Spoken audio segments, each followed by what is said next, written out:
South India shopping mall the wedding మంత్ర సరికొత్త wedding collection. Krishna గారు అనగానే ఒక మంచి మాట చెప్పి ఏదైనా మొదలు పెడతారు అంటారు. నేనని కాదు, నాకేంటంటే ఇప్పుడు మన రామానుజాచార్యులు వారు ఉన్నారు, అదేదో ఆయన అష్టాక్షరి మహామంత్రాన్ని చెప్పి అది ఎవరి పనులు ఎవరికి చెప్పకూడదు అని ఏమవుతుందని అడుగుతారు. బ్రహ్మంగారి చేతులు నాన్నగారు చూపించారు కూడా, అంటే ప్రెల్యూడ్ ముందు బ్రహ్మంగారిని చూపించే ముందు అంతకుముందు సంఘ సంస్కర్తలు వాళ్ళంతా వాళ్ళు సమాజానికి ఎలా వాళ్ళు పాటుపడ్డారు, సమాజం యొక్క అభ్యున్నతి కోసం, సమాజం ప్రజల యొక్క సంక్షేమం కోసం, అభివృద్ధి కోసం.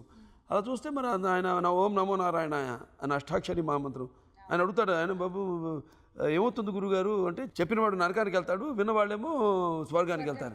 పర్లేదండి, నేను ఒక్కడిని నరకానికి వెళ్ళినా పర్వాలేదు, మిగతా అందరిని కూడా కైవల్యం విముక్తి కలిగిస్తారు, అందరికీ స్వర్గధాములు చేస్తానని అప్పుడు చెప్పడం జరిగింది. అలాగే నాలో కూడా మన భాష, మన సంస్కృతి అంటే నాకు చాలా అమితమైన ఇష్టం.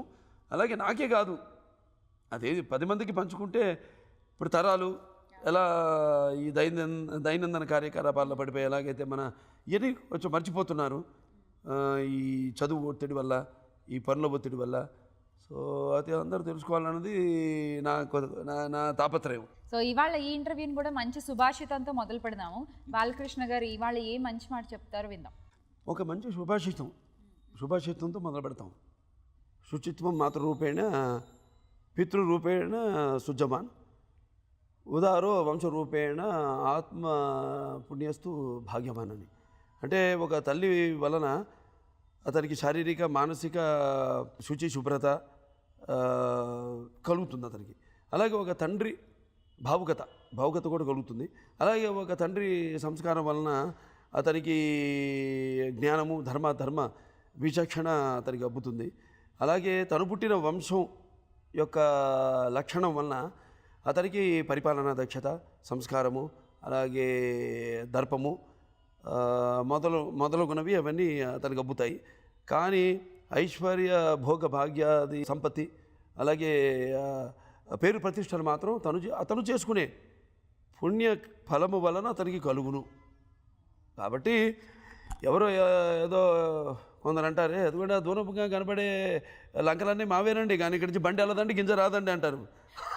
అలా కాకుండా ఒక రామారావు గారు, బసవరామ తారకమ్మ గారి అబ్బాయి గారి పుట్టిన అవన్నీ ఎంత నాకు ఒక ఆయన లక్షణాలు, ఆవిడ లక్షణాలను నాకు అబ్బినా కూడా తర్వాత అన్నది నాకుగా నేను వాళ్ళ ఆశీర్వాదంతో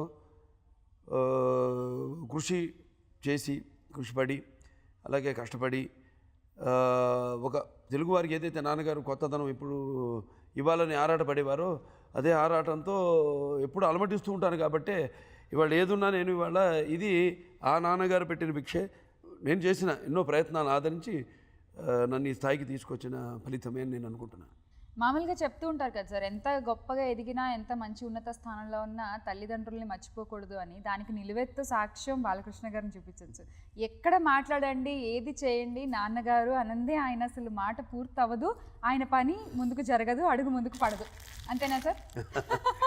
అంతే. మనం మా రక్త మాంసాలు ఆ పేగులోంచి పంచుకు పుట్టిన బిడ్డలు, సో అది అలా మర్చిపోవడం కూడా అది మన సంప్రదాయం కాదు. Yes. And coming to Jayasimha 102వ చిత్రం, అంటే శ్రీరామరాజ్యం